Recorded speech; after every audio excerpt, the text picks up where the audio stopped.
Já voltamos com Saúde e Bem-Estar. A gente está sempre trazendo informações importantes para que você tenha qualidade de vida. E quando a gente fala de qualidade de vida, é um todo, tá? É no que você come, nos seus exercícios, no seu trabalho, na sua saúde emocional, na sua saúde mental. Aí você já ouviu falar na terapia ocupacional? Você diz, não entendo. O que é? Vamos trazer uma profissional para conversar e explicar para a gente? Bom dia, doutora, tudo em paz?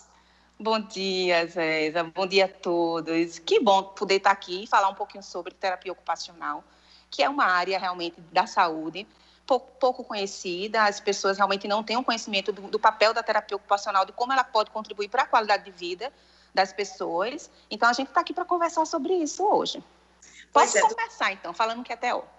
Pois é, então pode começar. TO é a forma carinhosa que nós chamamos de terapia ocupacional. Aqui uma curiosidade em relação a isso. É a mesma coisa que a gente faz para cuidar da saúde mental, da saúde emocional de forma diferenciada? A pergunta é da Andressa. Pode começar a explicar para quem está em casa. Depois a gente entra na osteoporose também, que é tão importante. Certo, então, a terapia ocupacional trabalha também na área da saúde mental. Na realidade, o nascedouro da terapia ocupacional foi a saúde mental, mas ela foi se especializando e hoje a gente trabalha em diversas áreas. Na realidade, a terapia ocupacional trabalha com o desempenho das ocupações, que é a capacidade que todos nós temos de desempenhar com autonomia e independência as atividades do dia a dia, das mais simples, como escovar uns dentes, até as mais complexas, como dirigir um carro, operar uma máquina. Então, se algum paciente tem alguma alteração, seja ela de ordem física, emocional ou social, que interfira no desempenho dessas atividades do dia a dia, ele busca orientação do profissional terapeuta ocupacional. Né? A gente, a princípio, tenta recuperar função. Na impossibilidade da recuperação da função, a gente começa a intervir no ambiente físico e na adaptação das atividades, porque o nosso objetivo é que ele desempenhe com o máximo de autonomia e independência, diante de suas capacidades e competências, né? Eu acho que você já deve ter ouvido muitas vezes assim, doutora, antes eu fazia isso, agora eu não consigo. Antes eu passava o dia todo fazendo as atividades de casa, não sentia dor, não me sentia com falta de ar, e hoje eu não faço mais isso. E outras vezes a pessoa diz assim, eu estou ficando velho, não estou mais podendo fazer as atividades que fazia isso, deixei de dirigir, gostava tanto, mas o meu medo cresceu, eu não tenho mais estrutura emocional para dirigir. Aí eu digo, aí você entra também para nos ajudar? Também. A terapia ocupacional ela também pode intervir em todas essas áreas, é como eu falei. Se há alguma dificuldade em desempenhar a atividade, a gente vai fazer uma avaliação, obviamente, para ver se a natureza dessa dificuldade é de ordem física, emocional, social, financeira, para poder ver de que forma a gente pode ajudar, né, o paciente retomar essa atividade. Agora, uma coisa interessante, por exemplo, vamos para dentro de uma casa, né? Uma dona de casa que está nos assistindo. Ela começa a ter dificuldade em algumas situações. Existem orientações para ela mudar as atividades dela e ela retornar ao que estava fazendo? Ou muitas vezes é só a questão psicológica que está afetando? Não. Existe, sim, orientações que podem ser feitas para poder potencializar o desempenho das atividades em casa, né? A osteoporose, por exemplo, é uma doença predominantemente acometida em mulheres, né? Há mais de 45 anos, com mais de 45 anos. E apesar da nova distribuição familiar, onde as mulheres hoje em dia trabalham fora, ainda assim, a responsabilidade das atividades domésticas ainda recai sobre a mulher. Né? E a osteoporose, ela limita de verdade o desempenho dessas atividades domésticas. É difícil varrer uma casa, lavar uns pratos, carregar peso, distribuir os móveis, fazer a faxina de casa. Então, a gente tem, sim, orientações em relação a isso. Existe uma técnica chamada técnica de conservação de energia, que é utilizada justamente para conservar a energia, evitar a fadiga muscular, minimizar as dores, que são técnicas não farmacológicas para o alívio da dor, né? Não precisa tomar remédio.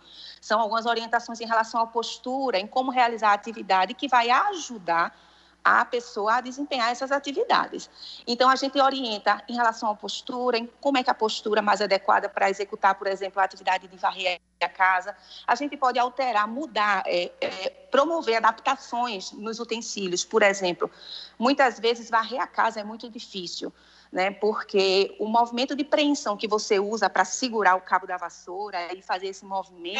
nós duas balançando, né? Pois é, ele realmente provoca um desgaste, um gasto energético muito grande. Então, se eu engrosso, por exemplo, o cabo dessa vassoura, a força de preensão que eu vou colocar ela é menor. Se eu alongo, eu posso ficar numa postura mais adequada. Então, eu posso alongar o cabo da vassoura, eu posso engrossar o cabo da vassoura, eu posso orientar em como ela deve executar a atividade de varrer a casa na postura mais adequada.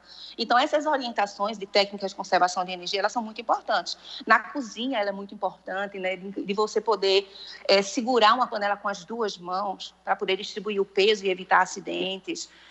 Você poder cozinhar menos dias, por exemplo, não fazer comida todos os dias, faz comida hoje para segunda, terça e quarta, e aí congela, e aí você conserva a energia de não ter... Enxugar prato, para quem enxugar prato?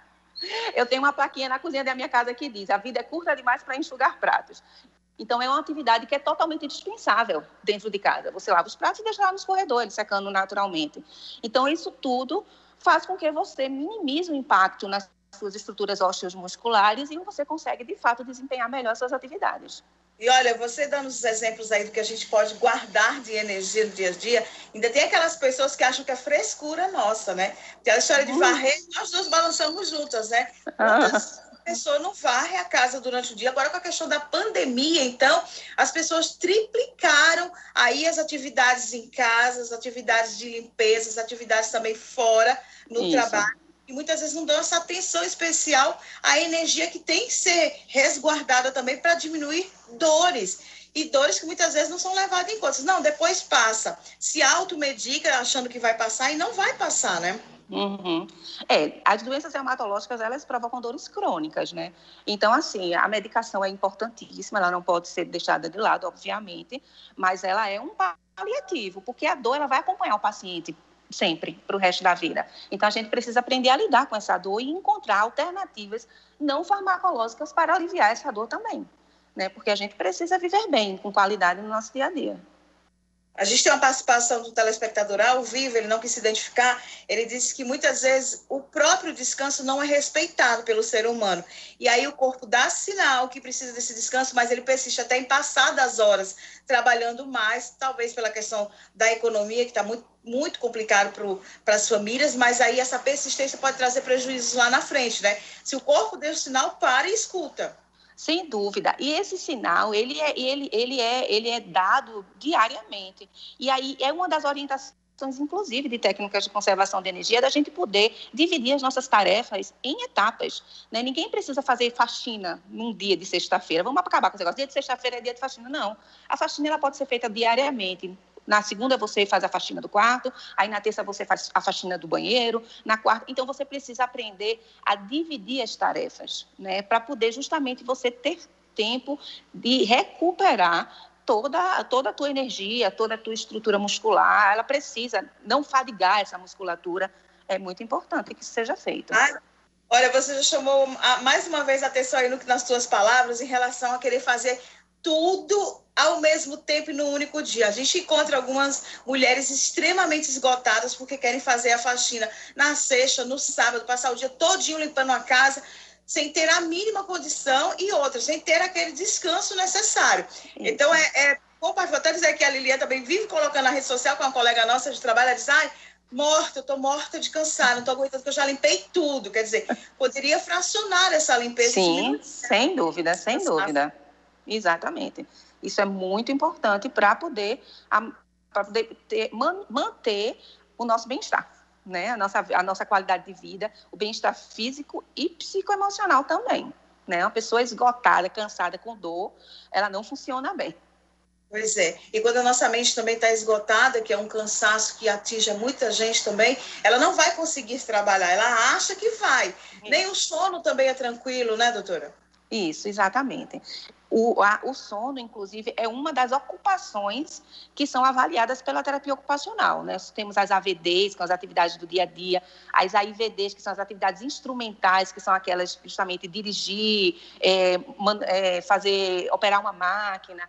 Existem as atividades de lazer, as atividades de laborais, né, de trabalho, e uma das ocupações que a gente prima durante a avaliação é o descanso e o sono, porque é importantíssimo que você repouse e descanse bem para poder você ter funcionalidade. Uma pessoa que não tem um sono tranquilo, ela não funciona bem no seu dia a dia. O Andrade está participando conosco, ele disse que, inclusive, está repousando nesse momento, porque ele trabalha num posto de combustível 24 horas, então ele trabalhou à noite, agora ele está descansando. E ele disse o seguinte, pelo fato dele trabalhar muito tempo em pé, ele disse que o tema é osteoporose, mas ele disse que os homens sentem muitas dores nas pernas, porque o peso vem todo para as pernas. Vai carregar uma coisa pesada, você faz força nos braços, mas a perna que está sustentando. E como ele passa uma boa parte do tempo do dia ou da noite em pé, ele pergunta se tem algum exercício que ele pode fazer lá no posto mesmo, paradinho, né, se movimentando, para diminuir essas dores. Na realidade, o importante é que ele realmente não fique numa única posição durante muito tempo, né? Que ele possa realmente alternar entre estar sentado e estar em pé e poder fazer alongamentos nessa perna e manter a atividade física. Eu acho que muita gente já falou aqui hoje, né? Os doutores que já me antecederam aí nas entrevistas falaram sobre a importância da atividade física, da mobilidade. O corpo do ser humano ele foi feito para se movimentar. Eu digo aos meus pacientes que se a gente fosse feito para ficar parado, ninguém tinha articulação, não. Né? A gente não precisava dessas juntinhas para se mexer, não. A gente ficava todo mundo parado. O corpo ele foi programado para se movimentar. Então, é importante estar se movimentando. Então, se o teu trabalho te exige que tu fiques em pé muito tempo, é importante que esse em pé não seja um em pé estático, que você possa dar uma caminhada, que você possa circular de um lugar para o outro, que em algum momento você possa sentar, que você possa alongar as pernas em algum momento dessa jornada de trabalho, né?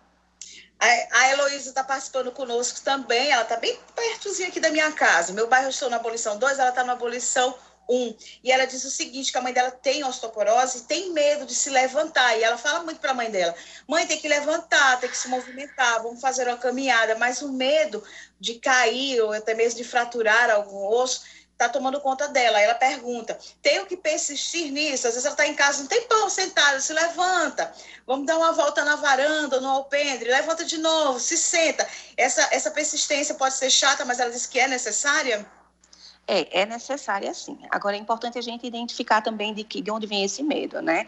Essa paciente, ela já caiu em algum momento, porque existem estudos, inclusive, artigos que já constam que existe a síndrome da pós-queda, né? São pacientes que já caíram e aí ficaram com medo exagerado de voltar a ficar em posição de sedestação, ou seja, em pé, e de retornar a andar. Então, são pacientes que têm um medo real, porque já passaram pelo trauma de uma queda, né? Então, primeiro é preciso identificar isso, mas a persistência ela deve existir sim.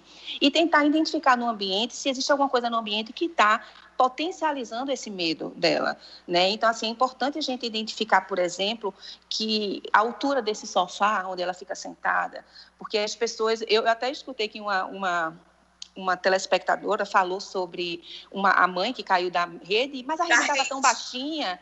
Mas o problema é justamente esse, a rede não pode ser tão baixinha. A rede tem que estar numa altura em que ela fique pelo menos próxima ao joelho da paciente, para que na hora de sentar ela tenha...